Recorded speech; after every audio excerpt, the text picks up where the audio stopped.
ठाकुर जी को रात्रि में भक्तों का चरित्र सुनना बहुत प्रिय लगता है। आप नित्य सुनाना प्रारंभ कर देंगे तो ठाकुर जी सब छोड़ छाड़ के उल्लासनगर भाग के आया करेंगे। बोले वो भक्त मेरे को रोज नित्य कुछ सुनाता है, वहां चलो। और अगर आपने नहीं सुनाया तो देखना उस रात्रि स्वप्न में ठाकुर जी रूठे रूठे आएंगे, आज नहीं सुनाया कुछ भी, आज नहीं बताया कुछ भी। नित्य सुनाया करो ठाकुर जी को, बहुत प्रिय लगता है ठाकुर जी को। एक भक्त चरित्र है राम प्रसाद जी का, बहुत अच्छा चरित्र है राम प्रसाद। इनके जो पिताजी थे उन्होंने विरक्ति ले ली थी, वन में जाकर के राम राम राम राम भजते थे। एक दिन राघव जी प्रकट हो गए और राम जी प्रकट होकर के बोले, दो शब्द बोलेंगे तुमको मानना पड़ेगा। तो राम प्रसाद के पिताजी बोले, भगवान आप मेरे सामने आ गए और मैं क्या मांगूं? बोले, लेकिन हम कुछ चाहते हैं वो तुमको करना पड़ेगा। तो राम प्रसाद जी बोले, आज्ञा करो। राम प्रसाद जी के पिताजी बोले, आज्ञा करो। तो राम जी बोले, विवाह कर लो। तो ये तो बड़े व्याकुल हो गए, बोले कि मैं सब छोड़ छाड़ करके इनकी शरण में आया और ये कह रहे हैं ब्याह कर लो। और ठाकुर जी अंतर ध्यान हो गए। अब वो जो विरक्त हुए थे बेचारे वापस घर आ गए, तो गांव के लोगों ने बड़ी हंसी उड़ाई, बोले बनी आए सन्यासी, हो गई श्रद्धा पूरी। अब वो दुनिया को कैसे बताएं कि ठाकुर जी बोले कि वापस घर जाओ ब्याह करो। अब तो इतनी उनकी हंसी उड़ने लगी, वो जब सुबह सुबह सब्जी मंडी जाते लोग बाग कहते, अरे आप तो सन्यासी हो, भूखे पेट रह लो, अभ्यास हो गया होगा, याद आ गई आलू के पराठों की, आ गए लौट के। बोले ये तो मैं घर लौट के आया हूं तो इतने विवाद हो रहे हैं, मैं ब्याह करूंगा तो क्या होगा। 1 साल 2 साल निकल गए, राम जी की आज्ञा उनको रोज स्वप्न में आती, विवाह करो। और कैसे करूं? अब विवाह तो तब किया जाए जब कोई संबंध लेके आवे। अब संबंध वाले सब यूं सोचते हैं इसका कोई पता तो है नहीं, कभी विरक्त हो जाता है, लौट के घर आ गया, इससे ब्याह करना भी चाहिए कि नहीं। तो बेचारे ढीठ बन करके, थोड़े बेशरम से बन के खुद ही चले गए। 1-2 ब्राह्मणों के यहाँ गए, ब्राह्मणों ने स्वागत किया, आओ आओ आओ बैठो, क्या आप दूध पियोगे? बोले जी। कैसे आना हुआ? आपके घर में लाली है? बोले मतलब आपकी पुत्री है? बोले हाँ है। तो ब्याह हो गया? बोले नहीं। तो करना है आपको? बोले हाँ करेंगे। कोई है लड़का तुम्हारी नजर में? हम कैसे हैं, हमसे ही कर दो। तो हंसने लगते, अरे भाई तुम कैसी बात करते हो, तुम तो बाबा जी बन गए थे। बोले अब नहीं है बाबा जी, अब लौट के आ गए। बोले भाई तेरा कोई भरोसा नहीं है, तू पूरे गांव को छोड़ के गया था भजन करने के लिए, वापस लौट के आ गया। नहीं करेंगे तुमसे ब्याह। 1 घर 2 घर 2-4 बार मना ही हो गए। तो राम जी से कहते, राम जी कहां पचड़े में डाल दिया, मुझे खुद जाना पड़ता है मांगने के लिए कि भाई मेरे से ब्याह करा दो बेटी का। एक बार अब बताने वाली बात बता देते हैं। एक बार हमारे स्कूल में एक प्रोग्राम हुआ था एनुअल फंक्शन में, और उसका नाम था 2036, वर्ष 2036 एक प्ले हुआ था। और उसका मोटिव यह था कि सबको पुत्र पुत्र ही चाहिए, पुत्री किसी को नहीं चाहिए। तो एक समय आने पर 2036 में यह हाल हो जाएगा, इतने लड़के हो जाएंगे पूरे दुनिया में कि ब्याह करने को लड़कियां नहीं होंगी। तो फिर जैसे मदारी बंदर को लेकर के घूमता है डमरू बजाता हुआ, उसको नचाते हुए, ऐसे ही माता पिता अपना लड़का लेके घूमा करेंगे। और गली मोहल्ले में जैसे आलू ले लो,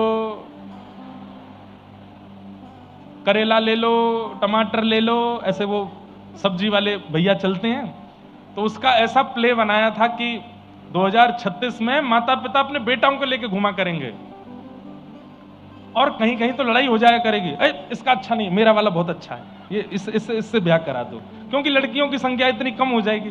तो उसमें माता पिता का लड़का मैं बना था, तो मेरा ऐसा रोल था, मुझे लेके मंच पर घूमते थे, लड़का ले लो लड़का, सुंदर सुशील गुणवान लड़का ले लो।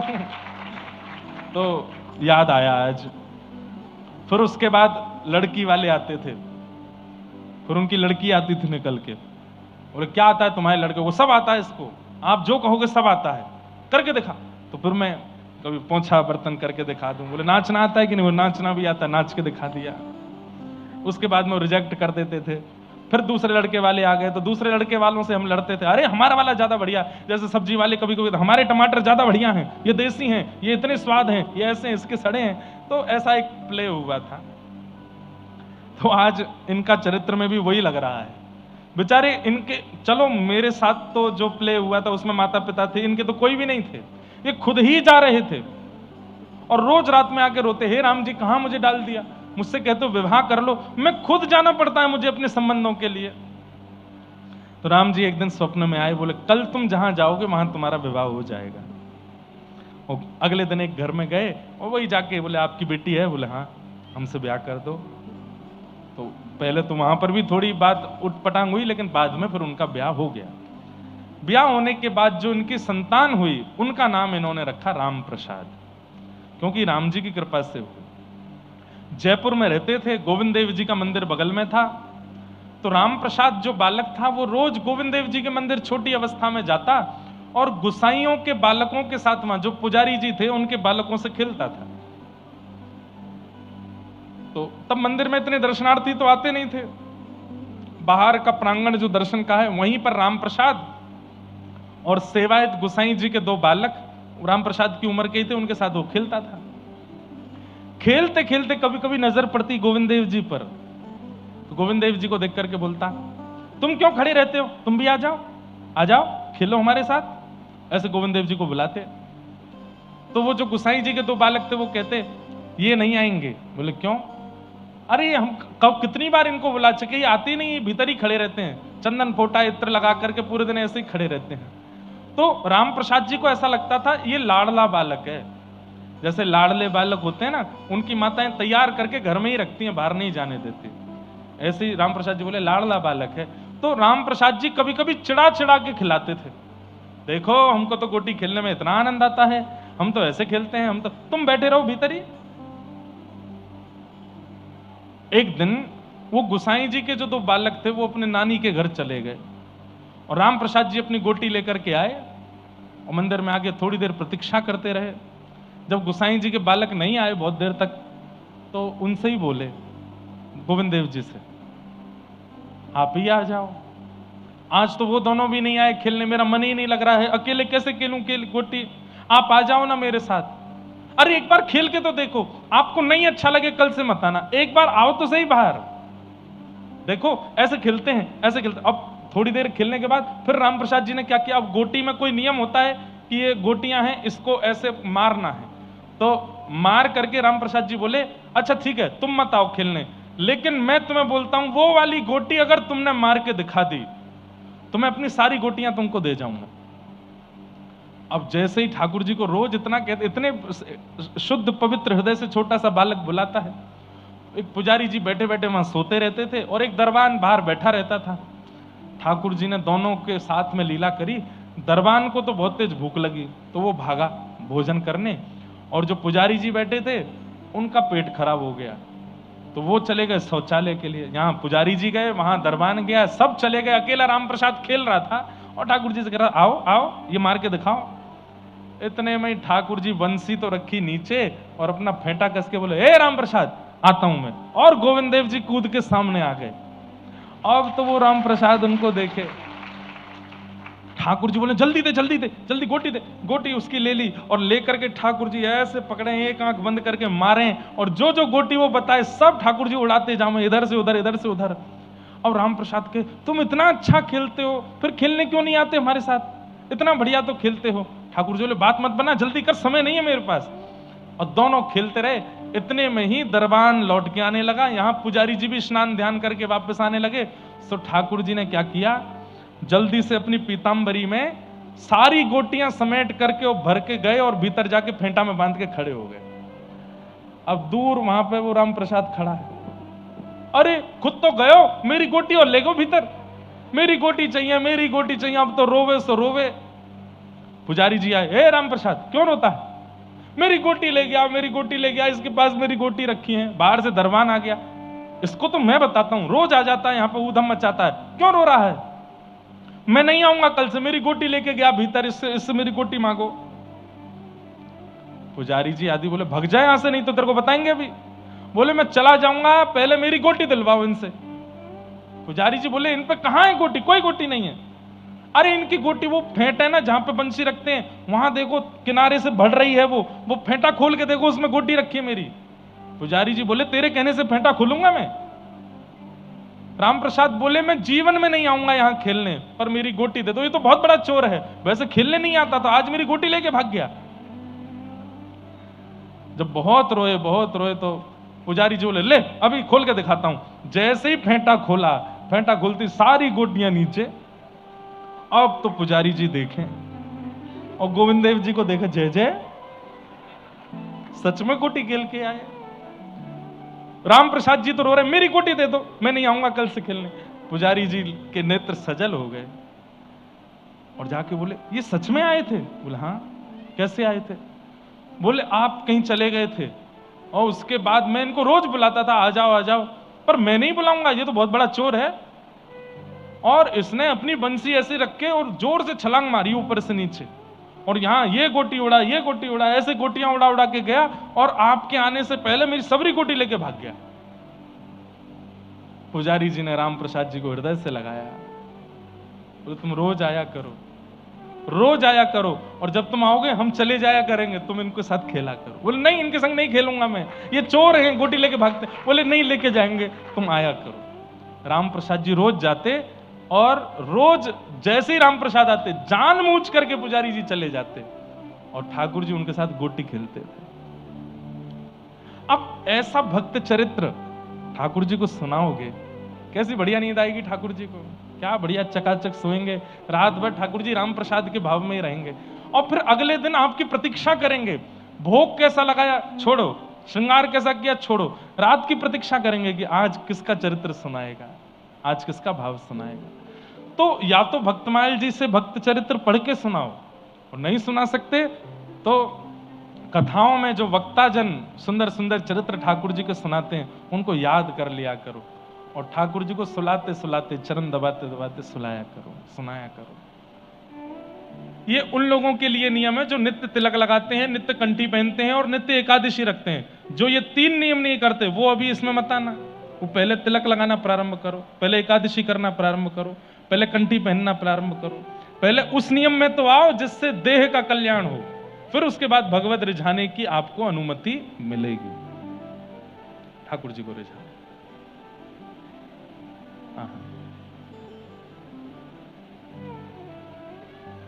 हे तुम चंदन बनो मैं पानी बनूं, तुम चंदन बनो मैं पानी बनूं, तुम चंदन बनो मैं पानी बनूं, तुम चंदन बनो मैं पानी बनूं, मस्तक पे मिलेंगे ओ मोहना, मस्तक पे मिलेंगे ओ मोहना, तेरे संग में रहेंगे ओ मोहना, तेरे संग में रहेंगे ओ मोहना, ओ सोहना, मोहना, ओ सोहना, ओ मोहना, ओ सोहना, ओ मोहना, ओ सोहना, ओ तेरे संग में मिलेंगे ओ मोहना, तेरे संग में रहेंगे ओ मोहना, तेरे संग में रहेंगे ओ मोहना, तेरे संग में रहेंगे ओ मोहना, तुम पुष्प बनो मैं धागा बनूं, तुम पुष्प बनो, मैं धागा बनूं, तुम पुष्प बनो मैं धागा बनूं, तुम पुष्प बनो मैं धागा बनूं, हे तुम पुष्प बनो मैं धागा बनूं, तुम पुष्प बनो मैं धागा बनूं, ओ माला में मिलेंगे ओ मोहना, माला में मिलेंगे ओ मोहना, ओ तेरे संग में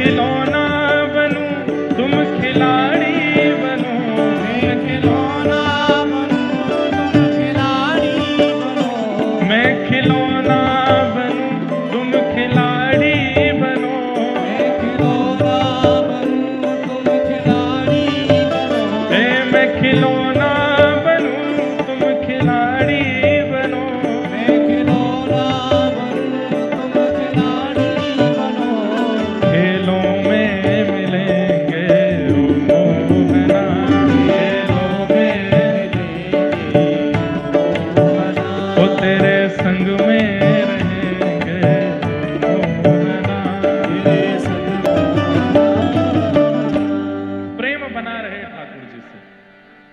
और जो वैष्णव बन चुके हैं उनको अब उद्धार के लिए प्रश्न नहीं करना, उद्धार तो हो गया, अब तो ठाकुर जी को रिझाओ, ठाकुर जी को मनाओ। और वो कैसे हो? नित्य भक्त चरित्र सुनाओ ठाकुर जी को। राग भोग श्रृंगार पुष्टि मार्ग में ये 3 भाव बताए जाते हैं। एक चौथा मार्ग और है, भक्त चरित्र ठाकुर जी को सुनाओ। ठाकुर जी को बहुत प्रिय है।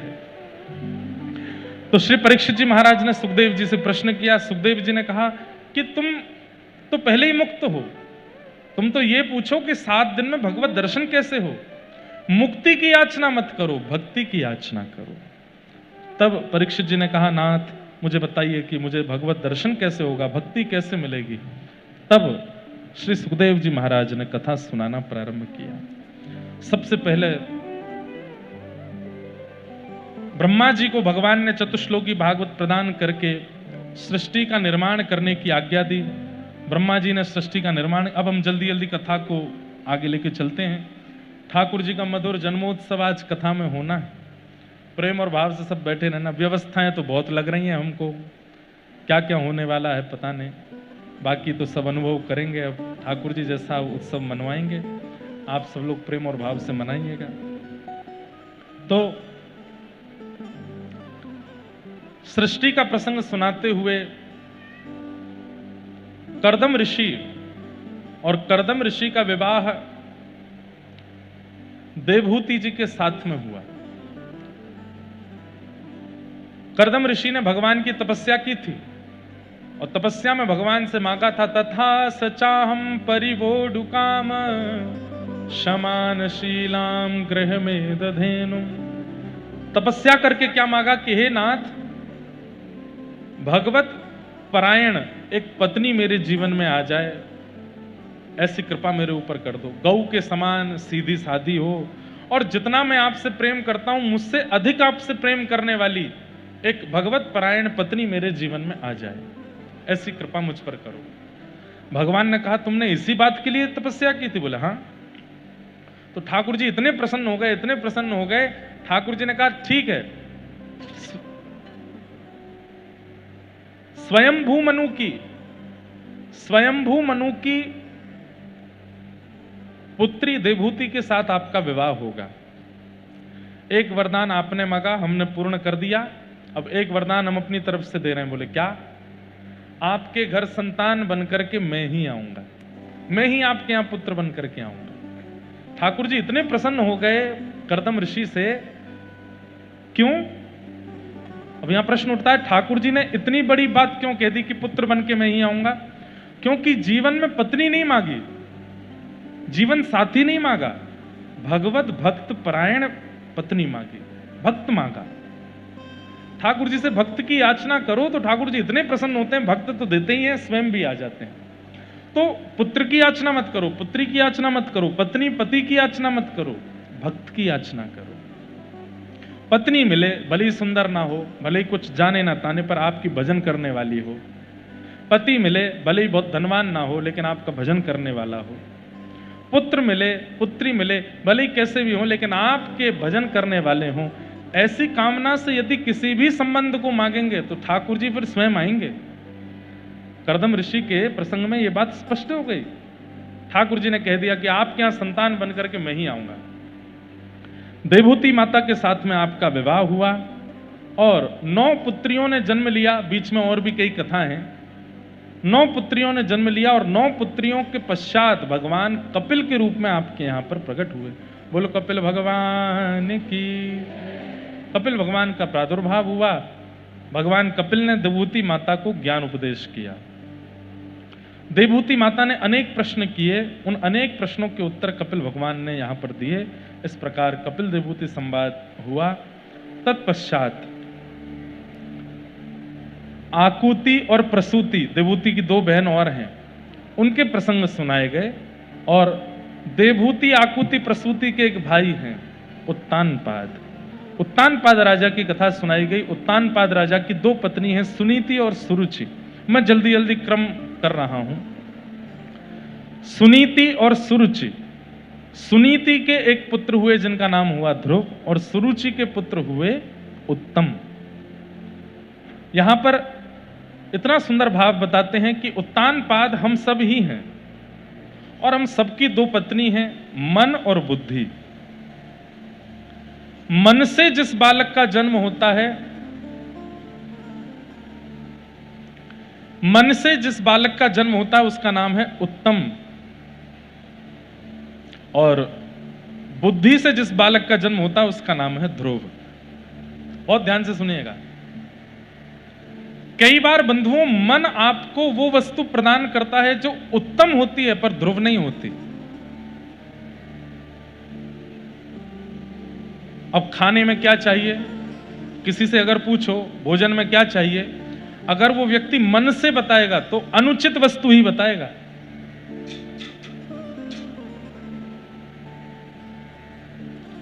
भैया उत्सव मनाना है, चित्रे मत उड़ाओ सबके।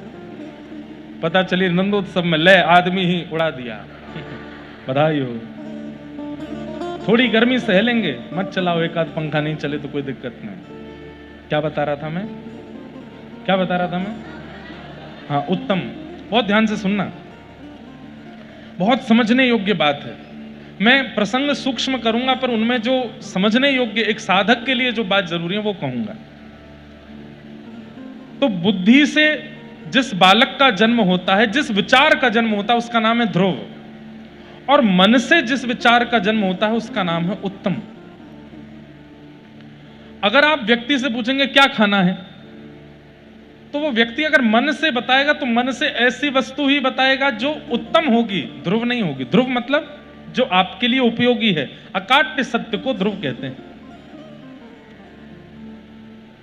लेकिन हम लोग मन से जब बताते हैं तब उत्तम वस्तु का ही प्रयोग बताते हैं। सब लोग इधर देखो, ध्यान से सुनो। क्या खाना है? चाउमीन बनाओ, वड़ा पाव बनाओ, मिसल पाव बनाओ, और क्या बनाओ? हैं? क्या खाना है बताओ? क्या खाना है? सैंडविच बनाओ, क्रीम रोल बनाओ, हैं? क्या? पोहा? पोहा कोई मन की वस्तु है? पोहा कोई मन की वस्तु है? ब्रेड रोल बनाओ, ब्रेड पकौड़ा बनाओ, पिज्जा बनाओ। देखो सबके मन खुल खुल के आ रहे हैं। बुद्धि कभी नहीं कहती, बुद्धि कभी नहीं कहती कि ये खिलाओ। व्यक्ति भयंकर भूख में हो और बहुत जल्दी में हो तो पता क्या कहेगा? दाल चावल हैं? बोले दाल नहीं है, बस चावल है। तो एक काम करो, चावल में ही घी डाल करके थोड़ा सा चीनी डाल के दे दो, थोड़ा नमक मिर्ची डाल के दो, कुछ भी दो। बुद्धि क्या कहती है? पेट भरना है। पर मन क्या कहता है? स्वाद चाहिए। पेट भरे चाहे नहीं भरे, शरीर खराब हो चाहे हो, स्वाद चाहिए। हमको उल्लासनगर में खूब बढ़िया बढ़िया सामग्री खाने को मिलती है, रोज कुछ नया मिलता है। होता तो ज्यादा गरिष्ठ नहीं खाते हैं, पर कुछ अलग ही होता, वो कभी देखा ही नहीं होता। ऐसी वस्तु बनती है, साईं खिलाते हैं पीछे ले जाके, ऐसी बढ़िया बढ़िया वस्तु ले जाएंगे। एक बार तो क्या खाया था, वो लाल लाल होता है फल, उसको क्या बोलते हैं? तरबूज, खरबूज, वाटरमेलन। उसमें कुछ दही वही डाल के कुछ खाया था। बना तो बढ़िया डिश बनती है, लेकिन कुछ अलग ही होगी। और कोई ऐसी नहीं कोई ज्यादा शरीर को नुकसान पहुंचाना, लेकिन कुछ अलग ही बन के आता है। हम भी रोज सोचते हैं आज पता नहीं क्या बनेगा। इतनी बनाने वाली की भी तारीफ है, वो कैसे बना लेते हैं। हमको 2-3 सब्जी बनानी आती है हमसे दुनिया की कोई भी चीज बनाओ, मैं वैसे ही बनाऊंगा। जैसे एक सब्जी बनानी आती है, पहले उसमें घी डालो, फिर उसमें राई डालो, फिर उसके बाद उसमें थोड़ी सी हींग डालो, फिर थोड़ी सी मिर्च डालो, फिर उसके बाद थोड़े करी पत्ता डाल दो, बढ़िया छौंक लगाओ, फिर उसमें थोड़ा टमाटर काट के डाल दो, और फिर उसके बाद उसको थोड़ी देर करने के बाद उसमें थोड़ी हल्दी डालो, नमक डालो। देखा मुंह में पानी आया अभी। फिर उसके बाद उसमें पनीर डालो, आलू डालो, जो डालना। अब मेरे को ये आता है, अब दुनिया की कोई भी सब्जी बनाऊं मैं ऐसे ही बनाता हूं, वो एक जैसा ही स्वाद लगेगा सबका। बस पनीर होगा, किसी में आलू होगा, किसी में कुछ होगा। तो बनाने वाले की भी तारीफ है कि वो कैसे बदल देता है, उसका स्वाद कैसे बदल जाता है। मैं तो कुछ भी बनाता हूं, सब में स्वाद एक ही आता है, क्योंकि बनाने का तरीका एक ही है। तो बात हम बहुत आगे चले गए, पर बात ये हो रही थी कि मन से अगर पूछोगे तो मन हमेशा वो वस्तु खाने के लिए कहेगा जो स्वाद में अच्छी हो। शरीर को पोषण कर रही है, शरीर को भा रही है कि नहीं, इससे मन को कोई मतलब नहीं है। पर बुद्धि क्या कहती है? पेट भरना है, स्वस्थ रहने के लिए करेला खाओ, घिया खाओ, तोरई खाओ, ये सब खाओ। तो मन क्या देता है? उत्तम। और बुद्धि क्या देती है? ध्रुव। कई बार मन के मार्ग से यदि आप ठाकुर जी को प्राप्त करना चाह रहे हो तो मन ले तो जाएगा वृंदावन, पर वृंदावन में जाकर के भी वृंदावन का ही रहे, इस मन का कोई भरोसा नहीं। ये मन बड़ा चंचल है, कैसे तेरा भजन करूं, जितना इसे समझाऊं उतना ही मचल जाए, राधे तेरे चरणों की कर धूल जो मिले। भाई वृंदावन लेके मन ही जाएगा, कथा में लेके मन ही आएगा, मंदिर में लेके मन ही जाएगा, दरबार में लेके मन ही जाएगा, पर उस मन के भरोसे ही मत रहना। मन लेके वृंदावन चला गया, अब बुद्धि से वृंदावन जाना प्रारंभ करो। अगर बुद्धि को वृंदावन की उपयोगिता नहीं बताई तो मन तो बहुत चंचल है। 4-5 बार वृंदावन जाने के बाद ये मन अभिमान भी करने लग जाएगा, अरे हमसे बड़ा तो कोई साधक ही नहीं, उल्लासनगर में मुझसे बड़ा कौन भक्त। 6 महीने में 5 बार वृंदावन जाता हूं मैं, अभिमान कर ले। मन लेकर के तो जाएगा सदगुरु के पास, मन लेकर के तो मुझे दीक्षा चाहिए, अभी एक्साइटमेंट हो रहा है, अच्छा लग रहा है, मुझे चाहिए। पर जब तक बुद्धि ना बोले तब तक मत करिए, और बुद्धि को समझा दीजिए कि ये आवश्यक है। और जब बुद्धि कहने लगे कि नहीं यही मेरा देखो मन कैसा है, मन वृंदावन लेकर के जाएगा पर उल्लासनगर की यादें संग लेकर के जाएगा। वापस जाना है, वापस जाना है, वापस जाना है, यहीं नहीं रहना है। राधा रमन जी को देखना, राधा वल्लभ जी देखने, प्रेमानंद जी महाराज का दर्शन करना, वृंदावन परिक्रमा करनी, यमुना गोते लगाने, गिरिराज जी दर्शन करने, फिर वापस जाना है। मन ऐसे लेके जाएगा, पर बुद्धि एक बार जाना है फिर लौट के नहीं आना है। और लौट के जाना भी है, लौट के जाना भी है तो शरीर जाएगा, पर मन बुद्धि चित्त सब में ये वृंदावन ही रहेगा 24 घंटे। बुद्धि से ध्रुव मिलता है, मन से उत्तम मिलता है। अभी क्या होता है, आप मन से आते हो, पर मन आने के बाद अब बुद्धि लगाइए, बुद्धि को नतमस्तक कीजिए ठाकुर जी के चरणों में, बुद्धि को उपयोगिता बताइए व्रजमंडल की, गुरुजनों की और कथा की। बुद्धि में जब तक रटन नहीं आएगा, नहीं तो मन तो बहुत विचलित कर देता है। एक बात मैं कथा में कहा करता हूं, आप भी अगर अनुभव करेंगे तो आपको भी शायद ये बात लगे। कोई बहुत बड़े ज्योतिषाचार्य न्यूज चैनल पर आकर के कल उद्घोषणा कर दें क्या कि आज 9 तारीख है, आगामी 11 तारीख को सुबह 11 बजे से लेकर के रात्रि 6 बजे तक ऐसे योग आ रहे हैं कि कोई कितने भी बड़े पाप कर ले उसको कोई पाप नहीं लगेगा। क्या होगा? कोई ज्योतिषाचार्य कहते हैं 11 बजे से शाम 6 बजे तक कोई कितना भी पाप कर ले उसको कोई पाप नहीं लगेगा। क्या होगा? यहां हम अकेले बैठे रह जाएंगे, आधी से ज्यादा पब्लिक तो भाग चुकी होगी, और जिन लोगों ने कभी दुष्कर्म करने का सोचा भी नहीं था वो भी कर आएंगे। 6 बजे से पहले पहले कर चलो। क्यों?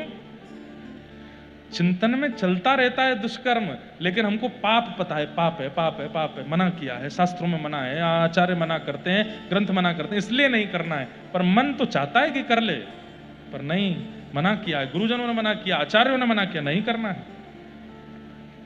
जिस दिन ऐसी उद्घोषणा हो जाएगी कि महाराज, और मैंने 11 से 6 तो बहुत लंबा समय बता दिया, केवल इतना कह दिया जाए 11 बजे से 11:30 बजे तक आधा घंटे में कोई कितना भी पाप करे, क्या होगा पता है? पूरे भारत की पीला पानी खत्म हो जाएगा। पीला पानी जानते हैं? पीने वाला खत्म हो जाएगा। क्यों? आबाल वृद्ध वनिता सब पी जाएंगे, छोटे बालक भी कहेंगे हमको भी थोड़ी सी पिलाओ, आज पाप नहीं लगेगा। बूढ़ी बूढ़ी मैया बिना दांत वाली, बेटा नरक तो जाना ही है, स्वर्ग तो जाना ही है, एक घूंट तो पिला ही दो। ऐसी स्थिति बन जाएगी, है कि नहीं महाराज जी? अगर व्यक्ति को कह दिया जाए कि इसमें पाप नहीं लगेगा इस दिन इतनी देर में, उतनी देर में तो जाने तबाही मच जाएगी पूरी दुनिया में। ये तो थोड़े बहुत हम बचे हुए हैं कथाओं की कृपा से। जब पता है कि ये पाप है, इधर देखो, इधर देखो, जब पता है कि ये पाप है, शास्त्र ने मना किया है, ग्रंथों ने मना किया है, वेदों ने मना किया, तब तो सबसे ज्यादा टैक्स लिकर से आ रहा है देश को, तब तो सबसे ज्यादा खपत मांस की हो रही है देश में, पता होते हुए भी कि ये पाप है। जिस दिन पता चल जाए कि 15 मिनट के लिए ये पाप नहीं है, उस दिन क्या होगा? बुरा हाल हो जाएगा। इसलिए मन लेकर के जाएगा वृंदावन, मन लेकर के जाएगा सदगुरु के पास, मन लेकर के जाएगा कथा में, पर वहां जाके बुद्धि को लगाओ, बुद्धि में बिठाओ कि शाम शाम सुंदर ही चाहिए, यही मेरी गति है, यही मेरी मति है, यही मेरी सदगति है। ये बुद्धि को जब पता चलेगा तभी कल्याण हो पाएगा। नहीं तो मन के भरोसे तो मन बहुत विचलित हो जाता है, 2 मिनट में इधर उधर हो जाता है। तो उत्तानपाद की 2 पत्नी सुरुचि और सुनीति। सुरुचि यानी कि मन, उनसे जन्म हुआ उत्तम का, और सुनीति से जन्म हुआ ध्रुव का। ध्रुव एक दिन अपने पिता की गोद में छोटे भाई को बैठा हुआ देखते हैं, उत्तम को बैठा हुआ देखते हैं, तो मन में इच्छा होती है मैं भी बैठूं। छोटी माँ आके डांटती है कि वन में जाओ, वन में जाके भगवान से प्रार्थना करो कि मैं छोटी माँ के गर्भ से जन्म लूं। जब ठाकुर जी प्रकट होकर के कहते हैं कि हाँ ठीक है, वरदान मांगो, तो कहना मैं छोटी माँ के गर्भ से जन्म लूं, तब मेरे गर्भ में तुम आओगे, मेरे गर्भ से जब जन्म लोगे तब बैठोगे यहाँ पे। ध्रुव जी महाराज रोते हुए अपनी माँ के पास गए।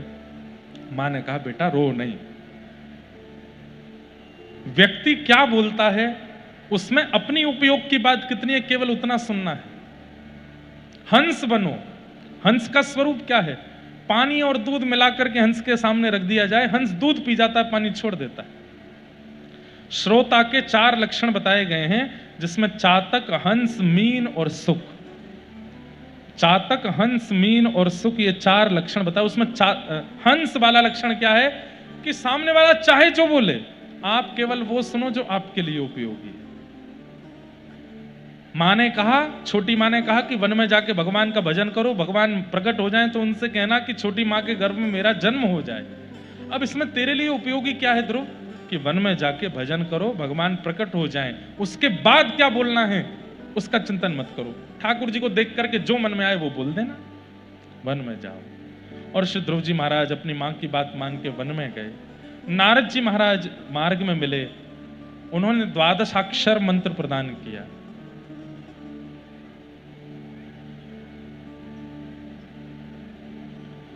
नमो भगवते तुभ्यं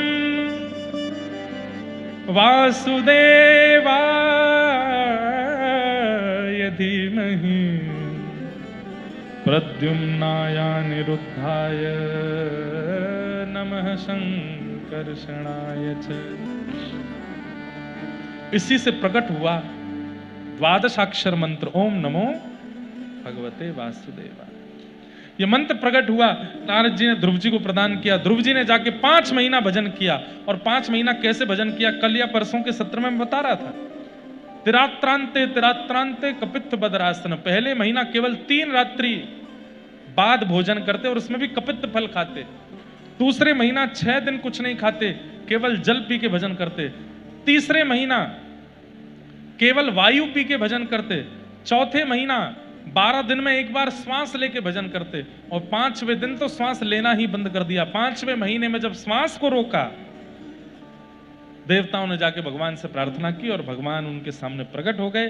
ध्रुव जी महाराज ने भगवान का मधुरमय दर्शन किया। बोलो भक्तवत्सल भगवान की। ध्रुव जी ने भक्ति में क्या मांगा? बहुत सुंदर, इतना सुंदर भाव है कि ध्रुव जी ने भगवान से क्या मांगा कि भक्ति मोह प्रवहताम त्वयि में प्रसंगो भूयात अनंत महता ममलाशयाना येनांजसोल्वणमुरु व्यसनं भवाब्धिं निश्चे भवद्गुण कथा मृतपान मत। इतना सुंदर श्लोक है। ध्रुव जी महाराज क्या कहते हैं ठाकुर जी से? बंधुओं, मैं एक बात कथा में कहा करता हूं कि आपने समोसा बनाया और आपने समोसा बना करके सामान्य सी प्लेट में मेरे सामने रखा, बताइए कितने का बिकेगा? मैं कह दूंगा 10 रुपए का। लेकिन मैंने समोसा बनाया और समोसा बना के एक धनिया उसके ऊपर चिपका दिया, एक लाल चटनी, एक हरी चटनी, एक पीली चटनी, एक नीली चटनी, एक सफेद चटनी, और ऐसे 4-5 चटनियां सजा दी। और फिर समोसे के ऊपर ऐसे आंख बना दी, नाक बना दी, मुंह बना दिया। अब मैंने कहा बताओ ये कितने का बिकेगा? क्या बताओगे आप? 50 का बिकेगा महाराज। मतलब समोसा वही है, फिलिंग वही है, तेल वही है, बनाने वाले अलग अलग हैं, पर बनाया एक टेक्निक से है। पर उस समोसे की वैल्यू किससे बढ़ गई? प्रेजेंटेशन से। भक्ति हम सब करते हैं, पर जिसकी भक्ति में प्रेजेंटेशन होती है उससे ठाकुर जी रीझते हैं। जिसकी भक्ति में कुछ नवीनता होती है, जिसके भाव में, जिसके भजन में, जिसकी प्रार्थना में, जिसकी सेवा में कुछ नवीनता होती है, उससे ठाकुर जी रीझते हैं।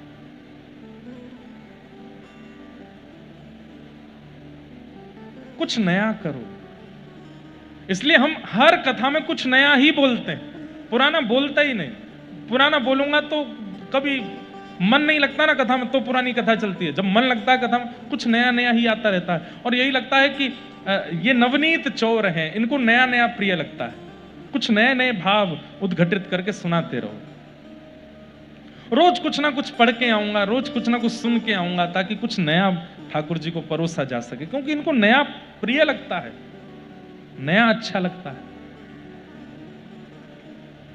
तो ऐसे ही अपनी सेवा में कुछ नवीन प्रस्तुत करो।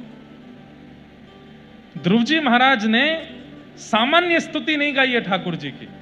क्या कह रहे हैं कि हे नाथ, मुझ पर कृपा करके एक वस्तु दे दीजिए। बोले क्या? मुझे व्यसन लगा दीजिए, मुझे व्यसनी बना दीजिए, मेरे अंदर एडिक्शन डाल दीजिए। ठाकुर जी बोले वाह, ठाकुर के सामने खड़े होकर के कह रहा है कि मुझे व्यसनी बना दो। काय का व्यसन चाहिए? बोले यही तो सुनिए कि व्यसन काय का चाहिए। बोले क्या काय का व्यसन चाहिए? बोले आपकी कथा का व्यसन चाहिए, आपके नाम का व्यसन चाहिए, आपके भजन का व्यसन चाहिए। तो ठाकुर जी भी एक बार को गरुड़ से नीचे उतर करके मानो थोड़ी पे हाथ धर के पूछने लगे, तैने व्यसन क्यों कहा? दुनिया के लोग कहते हैं आप अपने चरणों में लगाए रखो, आप अपनी भक्ति कराए रखो, नाथ हमारी चित्त में प्रेम बढ़ाओ, पर तैने व्यसन शब्द का प्रयोग क्यों किया? तब ध्रुव जी क्या कहते हैं? बोले जो डेडिकेशन व्यसनी व्यक्ति के अंदर होता है, वो डेडिकेशन दूसरों में नहीं होता। लगन व्यसनी व्यक्ति जैसी लगन नहीं होती किसी में। बहुत लगन से व्यसन करता है। मैंने ज्यादा तो नहीं देखे, पर 2-4 देखे हैं, कैसे कितना ज्यादा लगन होती है उनके अंदर व्यसन करने की। अगर किसी को धुआं उड़ाने का वो है, क्या बोलते हैं उसको, व्यसन, वो व्यक्ति 3 घंटा कथा में बैठ नहीं पाता। अरे चलो कथा तो फिर भी एक सार्वजनिक कार्यक्रम है, वो अपने ब्याह में नहीं बैठ पाता। पंडित जी एक फेरा हो गया, 2 मिनट का समय दे दो, क्या थोड़ा धुआं उड़ाया, कितना डेडिकेशन है। अरे व्यसनी व्यक्ति ब्याह भी करता है तो भी व्यसन नहीं छोड़ता। व्यसनी व्यक्ति किसी के मर जाने पर भी, किसी के मातम में जाता है तो भी व्यसन नहीं छोड़ता। व्यसनी व्यक्ति खुशी में भी व्यसन नहीं छोड़ता, दुख में भी व्यसन नहीं छोड़ता। ठीक वैसे ही मैं भी आपकी कथा का व्यसनी हो जाऊं, दुख हो, सुख हो, आनंद हो, बुरा हो, मैं आपको कभी ना छोड़ू नाथ, इसलिए मुझे व्यसन दो। व्यसनम भवाप्ते। ठाकुर जी रीझ गए ध्रुव से। क्यों? केवल एक शब्द बोल दिया है। और मैं एक बात कहूं, 10 वर्ष होने वाले हमको कथा करते करते। हमने जितने भक्तों के चरित्र भागवत में देखे, कुंती स्तुति, भीष्म पितामह की स्तुति, ध्रुव स्तुति, हर स्तुति में एक शब्द ही है जो शब्द ठाकुर जी को प्रसन्न कर देता है। कुंती स्तुति में कुंती क्या कहती है कि विपदा संतु नः सस्वत तत्र तत्र जगत गुरु भवतो दर्शनम यत् स्यात् पुनः भव दर्शनम। हे नाथ, मेरी झोली भर दीजिए। भगवान बोले काय से?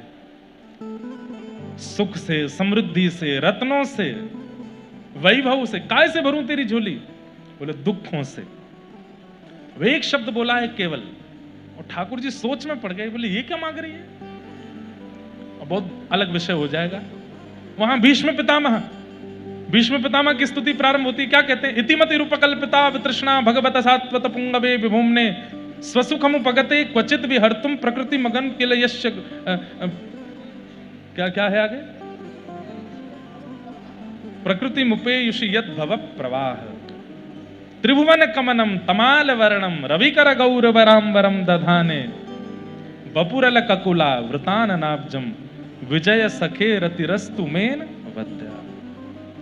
क्या कह रहे हैं? अब सीधा अर्थ है कि हे नाथ, मैं अपनी तृष्णा रहित मति को आपके चरणों में चढ़ा रहा हूं। सुनने में आनंद नहीं आ रहा, कुछ नया नहीं है। अब इसको प्रस्तुत कैसे कर रहे हैं आचार्य जन? बोले भीष्म पितामह भगवान से कह रहे हैं, नाथ मेरी एक कुंवारी बेटी है, उसके लिए सुंदर वर ढूंढो। भगवान बोले तुम ब्रह्मचारी, तुमने ब्याह किया नहीं, तुम्हारी बेटी कहां से आ गई?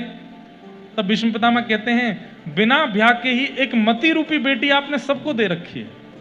ठाकुर जी, ओ ये बात है। मतलब ठाकुर जी का इंटरेस्ट जगा दिया आपने अपनी सेवा में, अपने भाव में, अपनी वाणी में, और वो प्रस्तुतिकरण ही ठाकुर जी को आनंदित कर देता है। हमारी प्रस्तुतिकरण में कुछ नवीन नहीं है। और नवीनता आवे कैसे? नवीनता आवे कैसे? जब मंथन होगा तब नवीनता आती है। यशोदा मैया रोज बैठती है मटका लेकर के सामने, रोज दही मंथन करती है, और मंथन करके नया नया मक्खन निकालती है। लाला गोद में आके बैठ जाते, मुकु मैया यहीं से निकाल के खवा। मंथन करो। और मंथन कैसे होता है? तत्स्वनवन प्रपठन विचारण परो। विचार को ही मंथन कहते हैं। कथाएं सुनने के बाद 1-8 घंटे का मौन किया करो, इधर उधर मत देखा करो, यहां देख करके कथा सुना करो। इधर देखो, यहां देखो, कथा सुनो, इधर देखो।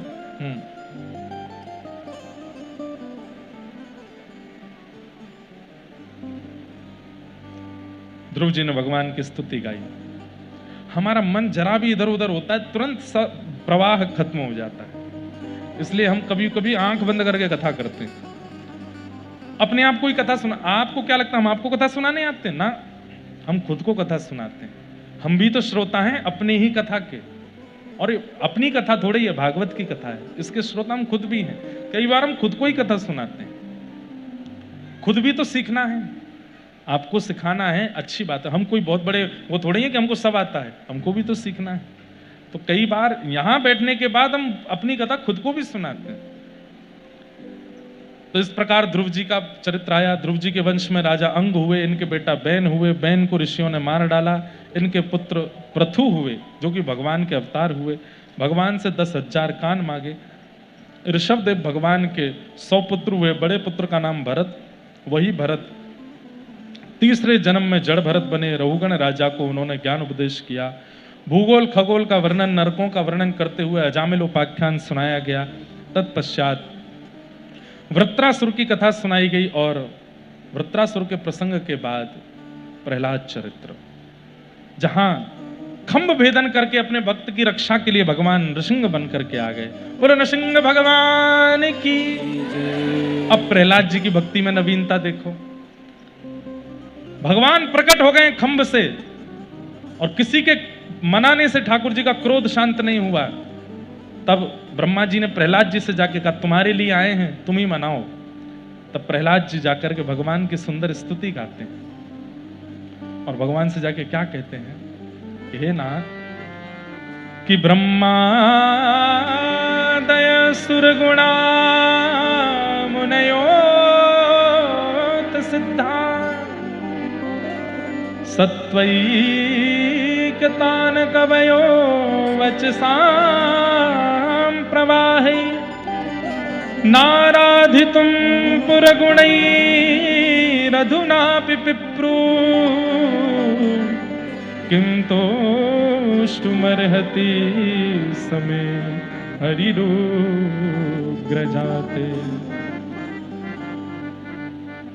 बहुत सुंदर। क्या कह रहे हैं? बोले नाथ, पहले दीनता का परिचय दिया। ठाकुर जी के सामने जाके कह रहे, नाथ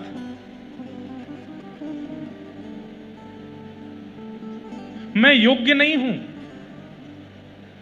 अरे आप परम पवित्र परमात्मा हैं, और मैं एक दैत्य का बालक हूं।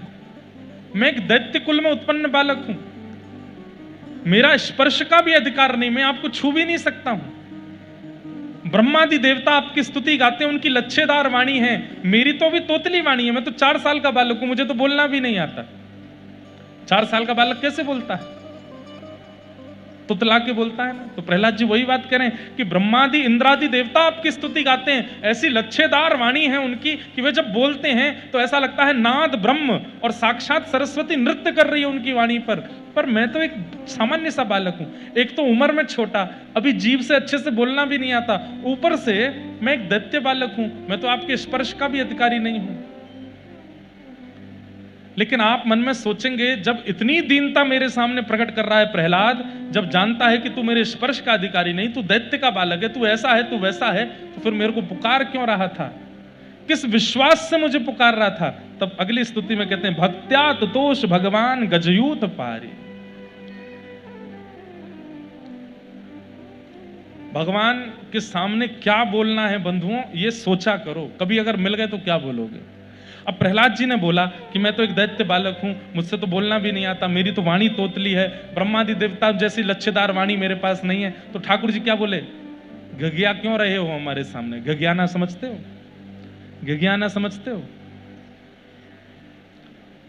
जबरदस्ती हम तो ऐसे ही, हम तो बहुत दीन है, अरे हम पे तो कुछ आता ही नहीं, हम तो योग्य नहीं है, अरे नहीं नहीं राम राम राम, हम तो क्या, इसको घगियाना बोलते। ठाकुर जी बोले घिघिया क्यों रहे हो? एक तो इतने वर्षों से मुझे पुकार रहे हो, और अब जब मैं सामने आ गया हूं तो ये बता रहे हो मैं दैत्यों का बालक हूं, मैं ऐसा हूं, मैं वैसा हूं। और जब जानते ही थे कि इतने अवगुण तुम्हारे अंदर हैं, मैं तुमको नहीं मिलूंगा, तो फिर मुझे बुलाया क्यों? किस विश्वास पर मुझे बुलाया? तब प्रहलाद जी कहते हैं, बोले कि एक भरोसा था। बोले क्या? कि भले ही मैं दैत्यों का बालक हूं, भले ही मैं राक्षसों का बालक हूं, भले ही मुझ पर बोलना नहीं आता, भले ही मेरी तोतली वाणी है, पर मुझसे भी गई गुजरी स्थिति में था। कौन? गजेंद्र। मानव भी नहीं था, एक जानवर था, बोलने के लिए जीभ भी नहीं थी उसके पास, तो केवल और केवल सूंड से चिंघाड़ रहा था आपकी ओर, और आप गरुड़ पर बैठ करके आए और आकर के नारायण खिल गुरो भगवान नमस्ते आकर के आपने उस गजेंद्र की रक्षा की। मेरे मन में यह विश्वास आया कि मैं चिंघाड़ तो नहीं रहा हूं, एक दो शब्द तो बोल रहा हूं, किसी से तो श्रेष्ठ हूं। वैसे तो नाथ आप श्रेष्ठ अश्रेष्ठ का विचार नहीं करते, ये सब चिंतन मेरा है, आपका चिंतन ऐसा नहीं है।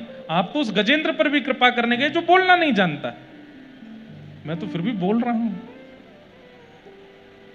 ये सब बातें तो फॉर्मेलिटी की रही। ठाकुर जी ने तुरंत प्रहलाद जी को गोद में लिया और अपनी गोद में बैठा करके जीभ से चाटने लगे, और बार बार अपना वरद हस्त सिर पर फेरने लगे। और ठाकुर जी ने कहा, प्रहलाद कुछ मांगो। बोले सब देने के बाद आप कह रहे हो कुछ मांगो?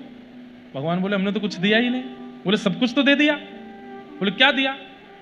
कि क्वाहम रजः प्रभवईश तमोधिकेस्मिन् जातः सुरे तरकुले क्वत्वानुकंपा न ब्रह्मणो न भवस्य न वैरमाय यन्मेर्पिता शिरसि पद्मकर प्रसाद। हे नाथ, आपके पुत्र कौन हैं? भगवान बोले मेरे पुत्र ब्रह्मा। ब्रह्मा जी को आपने कभी गोद में बिठाया आपने? भगवान बोले नहीं। आपके परपौत्र कौन है? पुत्र के पुत्र कौन है? ठाकुर जी बोले महादेव। आपने कभी उनको जीभ से चाटा? बोले नहीं। आपकी पत्नी कौन है? बोले लक्ष्मी। आपने कभी उनके सिर पर ऐसे हाथ फेरा? बोले कभी नहीं। तो बोले जो ब्रह्मा को नहीं मिला, जो रुद्र को नहीं मिला, जो लक्ष्मी को नहीं मिला, वो एक अधम प्रहलाद को मिल गया। और क्या मांगू आपसे? और क्या मांगू नाथ? सब कुछ तो दे दिया आपने। न ब्रह्मणो न तु भवस्य न वै रमाय यन्मेर पित शिरसि पद्म कर प्रसाद। सब कुछ तो दे दिया नाथ। ठाकुर जी बोले ये सब बातें मत करो, मांगो मुझसे, मैं देना चाहता हूं। तो प्रहलाद जी बोले देना चाहते हैं? बोले हाँ। तो मेरे हाथ पर हाथ रखिए। रख दिया। बोले जो मांगूंगा सो दोगे? बोले दूंगा। तो यदि राशीष में कामान वराम स्वाम वरदर्शभ कामानां भृत्य संरोहम भवतस्तु व्रणेवरम। मुझे वरदान दे दीजिए। बोले क्या? कि मेरे अंदर आपसे आपके अलावा कुछ भी मांगने की कभी इच्छा ही पैदा ना हो नाथ, ऐसी कृपा मुझ पर कर दो। मैं केवल आपको मांगूं और कुछ ना मांगूं। कभी कोई संसारी वस्तु मांगने की इच्छा ही पैदा ना हो, ऐसा वरदान मुझे दे दो। मतलब हर बार जब जब प्रहलाद बोले हैं तब तब मानो नृसिंह भगवान न्योछावर हो गए उनके ऊपर। भाई इसलिए भजन करो, इसलिए नाम करो, इसलिए कथा सुनो कि कल को ठाकुर जी आ गए और तुम कुछ नहीं कह पाए, कुछ बोले ही नहीं पाए, और बस हाथ पाम उनके ठाकुर जी के पाम वाम धो लिए, भोजन वगैरह, चले गए ठाकुर जी। फिर ठाकुर जी दोबारा नहीं आएंगे। एक बार आने के बाद बार बार आवे तो फिर ध्रुव से सीखो, प्रहलाद से सीखो, मीराबाई से सीखो, इनसे सीखो ऐसा क्या बोलें कि ठाकुर जी को एडिक्शन हो जाए हमारे पास बार बार आने का। आते ही रहे फिर, और फिर कभी जाए ना। ऐसा सीखो।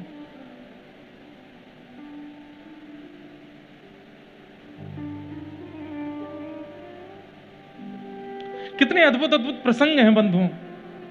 सहजोबाई का चरित्र सबने सुना होगा कथा में।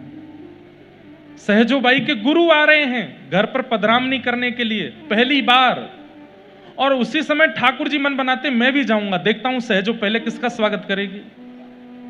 और जिस रास्ते से गुरुदेव आ रहे थे उसी रात से मोर मुकुट वंशीधारी ठाकुर जी भी आ रहे हैं, और ठाकुर जी परखने के लिए आ रहे हैं। एक साथ प्रवेश करेंगे मैं और इसके गुरु, देखते हैं सहजो किसका स्वागत पहले करेगी। मैं और आप होते तो हम गुरुदेव को लेकर के आते और गुरुदेव से कहते ठाकुर जी घर आ रहे हैं, गुरु जी, गुरु चेला दोनों मिलकर आरती करेंगे। पर सहजो ने क्या किया? दौड़ करके गई और आधे रास्ते में ही ठाकुर जी का हाथ पकड़ कर बोली जल्दी चलो। ठाकुर जी बोले क्या बात है? बोले जल्दी चलो। ठाकुर जी को पकड़ करके घर पर लेकर के गई और पूजा का थाल ठाकुर जी के हाथ में दिया। बोले मेरे गुरुदेव आ रहे हैं, आरती करो। मेरे गुरुदेव आ रहे हैं, इनकी आरती उतारो, मेरे आचार्य आ रहे हैं। ठाकुर जी बोले मैं परमात्मा हूं, तुझे शरीर देने वाला मैं हूं, तुझे बुद्धि देने वाला मैं, तुझे नेत्र देने वाला मैं, तुझे कान देने वाला, जीव देने वाला, हाथ पैर देने वाला मैं, और इस संसारी गुरु की पूजा तू मुझसे करवा रही है। मैं और आप होते तो डर के मारे थाली छीन लेता, नहीं जैसे अपराध हो गया। पर सहजो भाई, आपने शरीर दिया, पर इस शरीर से सत्कर्म कैसे करना चाहिए वो उन्होंने सिखाया। आपने नेत्र दिए पर इन नेत्रों से दर्शन करने चाहिए वो उन्होंने सिखाया। आपने कान दिए पर इन कानों से कथा सुननी चाहिए वो उन्होंने सिखाया। आपने जीव दी पर इस जीव से हरिनाम गाना चाहिए उन्होंने सिखाया। चुपचाप आरती करो गुरुदेव की। बहुत सुंदर। ऐसी सहजो भाई, ऐसी सहजो भाई।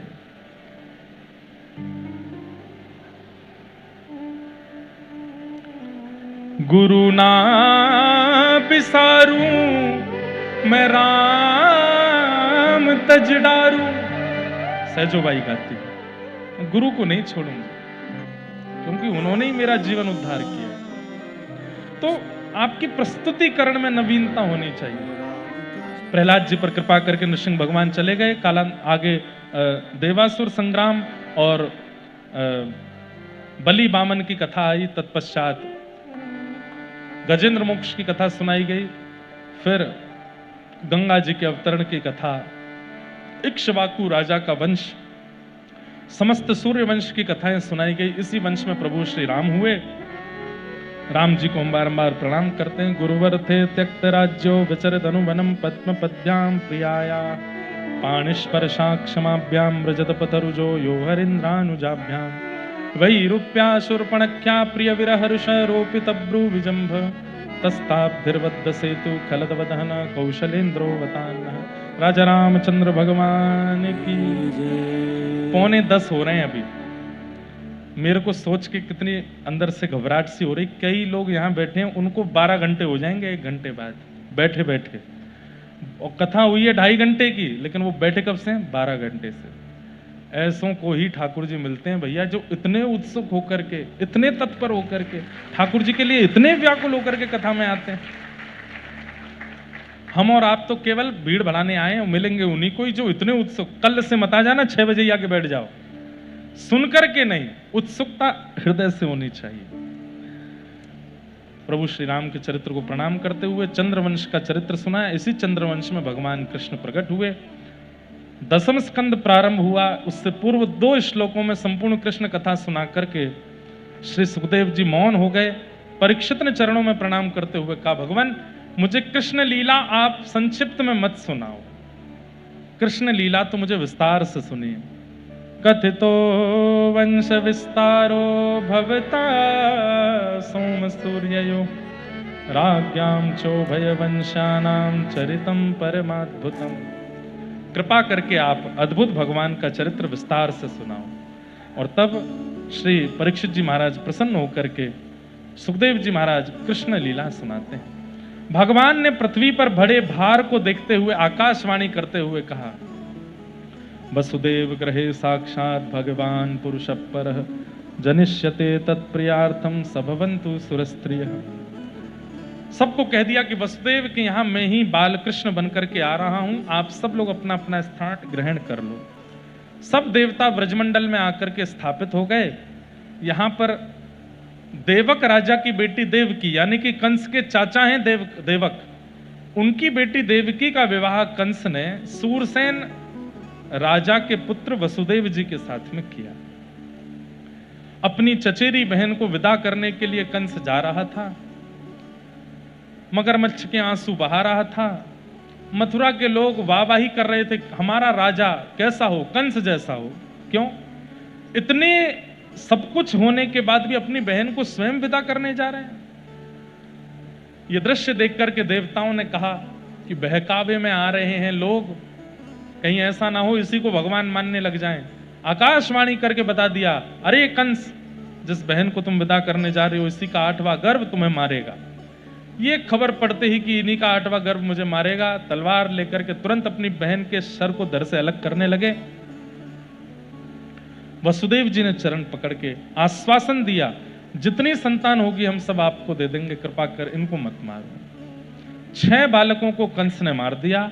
7वें बालक के रूप में श्री शेषनाग बलराम जी के रूप में आए, लेकिन योग माया की कृपा से स्थानांतरित होकर के रोहिणी जी के गर्भ में स्थापित हो गए। और कंस को यह खबर मिली कि 7वां बालक कुछ महीने देवकी के गर्भ में रहा और फिर गर्भ में ही नष्ट हो गया।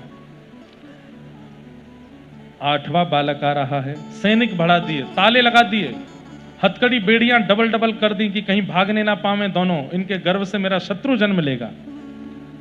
सैनिकों को तैनात कर दिया। भादों का महीना आया। आहा, देव की मैया का रूप बहुत सुंदर हो गया है। क्यों? गर्भ में ठाकुर जी हैं। भादों का महीना, मंदम मंदम जलधरा, और पवन देव मंदिराचल पर्वत पर जाकर के चंदन की लकड़ियों से सुगंधी लेकर के बह रहे हैं। और जैसे ही मध्य रात्रि हुई, कंस के कारागृह में देवकी मैया के गर्भ से दिव्य तेज प्रकट हुआ और शंख चक्र गदा पद्म धारण करके बाल कृष्ण प्रभु प्रकट हो गए। बोल बाल कृष्ण लाल की। हाथ जोड़ के सब लोग वंदन करो। तमद्भुतम बालकमंबुजक्षणम चतुर्भुजम शंख गदायुधायुधम श्रीवत्सलक्ष्मं गलशोभकौस्तुभं पीतांबरम सान्द्रपयोधसौभगम। बोलो बाल कृष्ण लाल की। हाँ, इतने धीरे जय बोलो कि कंस उठे ना। कैसी बात करते हो आप लोग। बोलो बाल कृष्ण लाल की।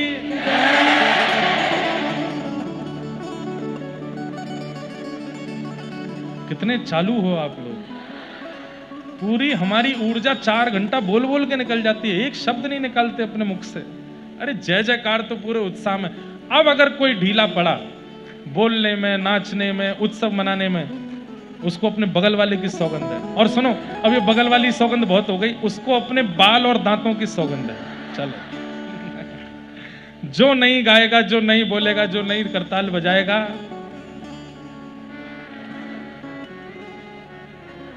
ठाकुर जी का जन्मोत्सव है। प्रेम और भाव से बोलना।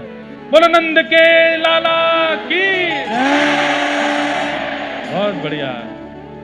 बालों का डर है, कहां जाओगे इन जुल्फों को लेके। कहां जाओगे। आहा, शंख चक्र गदा पद्म धारण करके ठाकुर जी प्रकट हो गए। वसुदेव देवकी ने भगवान की स्तुति गाई। आकाश में देवताओं ने भगवान की गर्वस्तुति गाई है।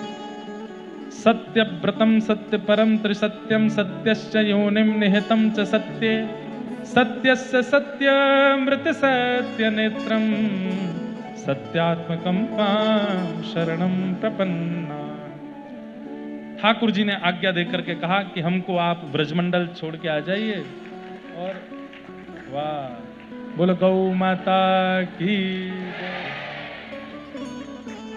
डर के मारे भाग नहीं जाए। बैठ जाओ, बैठ जाओ, नीचे बैठो। हाँ, प्रेम से जय। आ जाओ। ले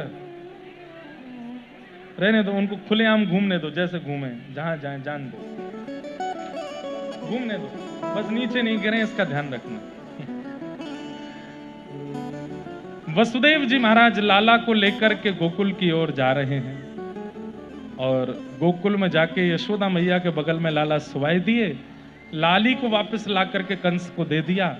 अष्टभुजी देवी के रूप में लाली प्रकट हो गई और बता दिया कि तेरे शत्रु कृष्ण ने तो जन्म ले लिया ब्रजमंडल में।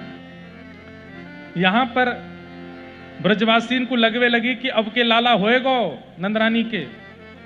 नंदा सुनंदा दोनों जैसे ही गई हैं महाराज, 21 बार हरिशरणम को जाप करके जैसे ही यशोदा मैया के बगल में देखो है, जैसे ही चदरिया हटाई है गा है गा है गा है गा है गा है गा है गा है गा है गा। वाह, कहा भयो है गा है गा है गा है गा है गा है गा है गा। पूछो भैया, बोलो काय झाला है? क्या हुआ ऐसे बोलते? छा जायो, छा जायो, छा जायो। वाह भैया, छा गयो। बोले आप सबन की कृपा सो नंद बाबा के यहाँ नीलमणि जैसो लाला भयो है। आहा, अब तो जैसे ये खबर सुनी है, सब ब्रजवासी महाराज सिर पर बढ़िया ढोंटा बांध करके और सब नाच रहे हैं, गा रहे हैं, आनंद कर रहे हैं। हो ब्रज में, हो ब्रज में, हो ब्रज में है